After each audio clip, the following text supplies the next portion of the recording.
मध्य प्रदेश में आपने घोटाले तो कई तरीके के सुने होंगे, लेकिन जिस तरह का घोटाला रीवा जिले से सामने आया है वैसा घोटाला शायद ही आपने कभी सुना होगा।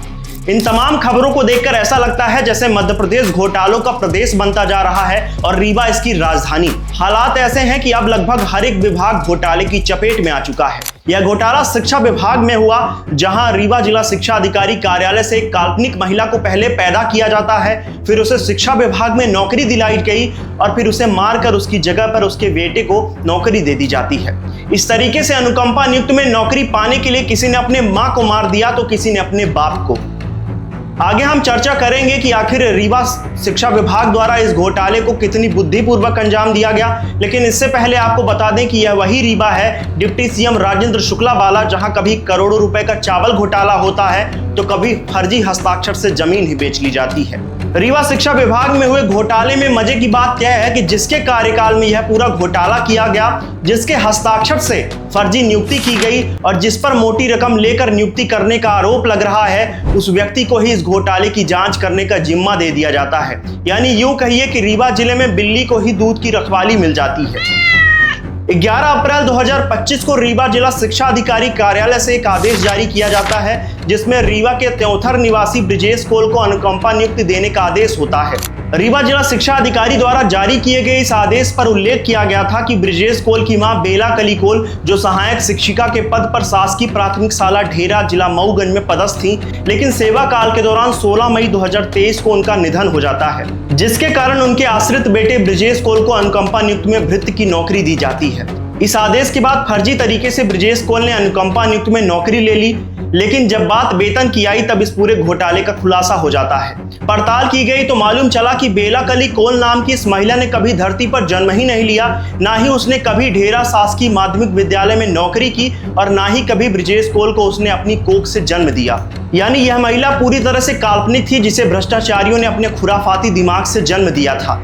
यह पूरा मामला सामने आने के बाद बवाल मच जाता है, जिसके बाद रीवा जिला शिक्षा अधिकारी सुदामालाल गुप्ता के द्वारा एक जांच टीम बनाई जाती है और 2 दिन के भीतर ही इस नियुक्ति आदेश को निरस्त कर दिया जाता है। लेकिन सबसे बड़ी बात यह है कि आज भी दर्जनों ऐसे अनुकंपा नियुक्ति के पात्र लोग हैं जो नौकरी के लिए दर दर भटक रहे हैं। उनके सारे दस्तावेज भी ओरिजिनल हैं, लेकिन इसके बावजूद भी उन्हें नौकरी नहीं मिल रही है। लेकिन रीवा शिक्षा विभाग के द्वारा एक काल्पनिक महिला को मरा हुआ बताकर एक फर्जी व्यक्ति को नौकरी दे दी जाती है।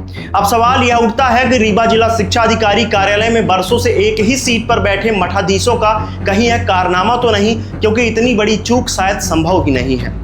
दोस्तों, सामान्य तौर पर अनुकंपा नियुक्ति पाना एक ऐसा गहरा समंदर है जिसे पार करने के लिए बरसों लग जाते हैं। अनुकंपा नियुक्ति के लिए जो चेकलिस्ट होती है, जरा उस पर भी एक नजर डालते हैं।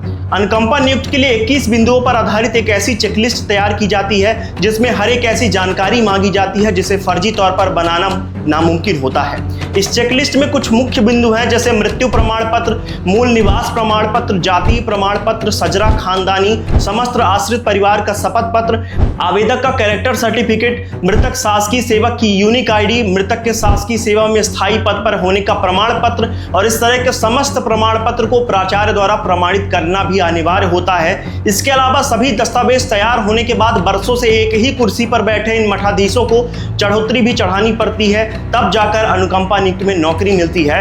इन बिंदुओं पर अगर नजर डाला जाए तो पता चलता है कि इस गहरे समंदर को गलत तरीके से पार करना बेहद मुश्किल है, तो फिर इतना बड़ा घोटाला कैसे हो गया। यह पहला घोटाला सामने आने के बाद 1 साल के भीतर दी गई 36 अनुकंपा नियुक्ति वाले व्यक्तियों को जांच के लिए दस्तावेज लेकर जिला शिक्षा अधिकारी कार्यालय बुलाया जाता है, लेकिन 10 लोग कार्यालय नहीं पहुंचते हैं। जिसके बाद कागजात की पड़ताल की जाती है तो 6 पूरी तरीके से फर्जी निकले और 4 अभी भी संदिग्ध हैं। इसके अलावा पुराने प्रकरण भी संदेह के घेरे में आ चुके हैं। इस तरह से रीवा जिला शिक्षा अधिकारी कार्यालय से 6 लोगों को फर्जी तरीके से अनुकंपा नियुक्त में नौकरी दे दी जाती है और सबसे बड़ी बात कि यह सभी 6 अनुकंपा नियुक्त रीवा जिला शिक्षा अधिकारी सुदामालाल गुप्ता के हस्ताक्षर से जारी की जाती है। अब आपको लगता होगा कि इस घोटाले के बाद सुदामालाल गुप्ता को पद से हटा दिया गया होगा, उनके खिलाफ मामला दर्ज किया गया होगा, लेकिन आप पूरी तरीके से गलत हैं, क्योंकि सुदामालाल गुप्ता पद पर विराजमान हैं और सिर्फ अधिकारियों के कार्यालय से कागज दौड़ रहे हैं। यह वही सुदामालाल गुप्ता है जिनके समधी राजाराम गुप्ता मऊगंज बीईओ कार्यालय में 6 लाख रुपए की रिश्वत लेते लोकायुक्त के हाथों ट्रैप हुए थे, लेकिन समधी सुदामालाल गुप्ता की कृपा के चलते आज तक भी राजाराम गुप्ता को निलंबित नहीं किया गया है। रीवा जेडी नीरव दीक्षित ने कुर्सी पर बैठते ही इस पूरे फर्जीवाड़े की जांच बैठा दी, जिसके बाद 3 सदस्यों की टीम बनाई गई थी। टीम के द्वारा जांच की गई और जांच में रीवा जिला शिक्षा अधिकारी कार्यालय में बैठे मठाधीश फंसते हुए नजर आए। इस मामले में एक नाम सिमरिया थाना क्षेत्र से भी सामने आया, जहां के निवासी राकेश कोल के एक रिश्तेदार जो वर्षों से रीवा जिला शिक्षा अधिकारी कार्यालय में पदस्थ हैं। आरोप है कि राकेश कोल अपने रिश्तेदार के माध्यम से पैसे ले देकर कई वर्षों से फर्जी नियुक्तियां करवा रहा है, जिसमें कार्यालय के बड़े बड़े अधिकारी भी संलिप्त हैं। इस पूरे मामले की जांच रिपोर्ट रीवा कमिश्नर को भी सौंप दी गई है और रीवा जिला शिक्षा अधिकारी सुदामालाल गुप्ता को पद से हटाने की मांग भी की जा रही है, लेकिन 15 दिन में ही जेडी नीरव दीक्षित को कुर्सी से हटाकर उनका तबादला कर दिया जाता है। रीवा जिला शिक्षा अधिकारी कार्यालय में खाओ और खाने दो का नियम चल रहा है, जहां हर एक काम के बदले पैसे लेना आम बात हो गई है। यह घोटाला अब रीवा तक सीमित नहीं है, बल्कि इसकी गूंज भोपाल तक भी सुनाई दे रही है। रीवा शहर जो अपने विकास के लिए पूरे प्रदेश भर में चर्चा में रहता था, लेकिन अब इन दिनों अपने भ्रष्टाचार के लिए भी यह सुर्खियों में बना हुआ है। अगर रीवा जिला शिक्षा अधिकारी कार्यालय में बैठे इन तमाम लोगों के कारनामे और संपत्तियों की जांच हो जाए तो खुद डिप्टी सीएम और रीवा विधायक राजेंद्र शुक्ला भी फीके पड़ जाएंगे। अगर इन भ्रष्टाचारियों पर कार्रवाई नहीं की जाती और इन्हें पद से हटाया नहीं जाता तो फिर हमें स्वीकार करना पड़ेगा कि रीवा जिला शिक्षा अधिकारी कार्यालय में चल रहे भ्रष्टाचार किसी बड़े नेता के इशारे पर हो रहे हैं।